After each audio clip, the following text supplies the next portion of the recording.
Bienvenue dans cette nouvelle exploration.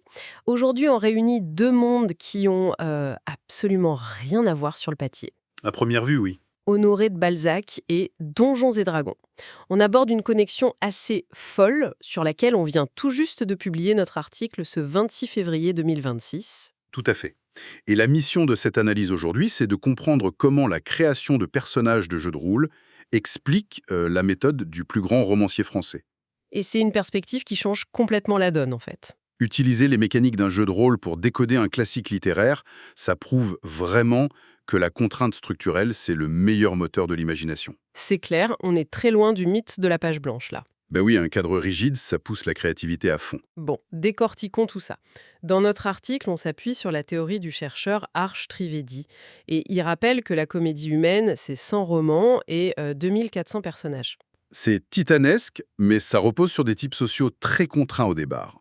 Le provincial naïf, le journaliste cynique, C'est exactement comme choisir une classe dans Donjons et Dragons, en fait. genre une guerrière humaine. Et cet archétype, c'est ce qui piège souvent les lecteurs de Balzac, Parce qu'on pense que c'est une fin en soi. alors que c'est juste une ossature. Prenons Eugène de Rastignac et Lucien de Rubempré.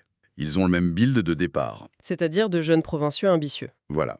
Mais cette fiche de perso initiale, elle détermine pas tout. Mais oui, l'histoire s'écrit pas toute seule. Balzac disait lui-même « Le hasard est le plus grand romancier du monde ». Une citation parfaite pour le coup. Dé à 20 faces pour les caractéristiques de base.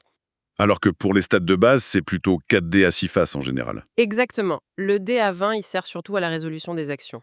C'est le moteur, oui. Et ce qui est fascinant ici, c'est l'implication narrative de ces lancers. Dans le jeu, comme chez Balzac, c'est l'aléa qui transforme le stéréotype en vrai individu. Une rumeur ou un échec critique, par exemple. C'est ce chaos qui forge l'identité. Rastignac réussit ses jets de persuasion et il triomphe. Rubempré, lui, il fait un échec critique sur une alliance politique. Et il s'écrase lamentablement. Exactement. Il se laisse complètement manipuler. Édition 2024 de Donjons et Dragons lie désormais les bonus de caractéristiques à l'historique social. Et plus du tout à la biologie ou à l'espèce. Voilà, c'est le milieu d'origine. C'est l'essence même de la sociologie du 19e siècle. Le milieu forge l'individu. L'histoire prime sur la génétique. En changeant ses règles, le jeu de rôle moderne applique directement les principes de la littérature réaliste. Ça change tout de voir ça comme ça.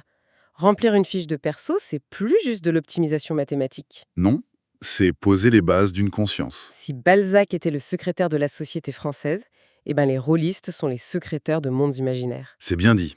Et d'ailleurs, ça amène une réflexion finale vertigineuse. Laquelle? Si les règles d'un jeu de rôle sur table permettent de décoder la grande littérature classique avec autant de pertinence, Oui. pourrait-on imaginer utiliser les algorithmes complexes des jeux vidéo modernes en monde ouvert pour modéliser et analyser les grands événements historiques réels?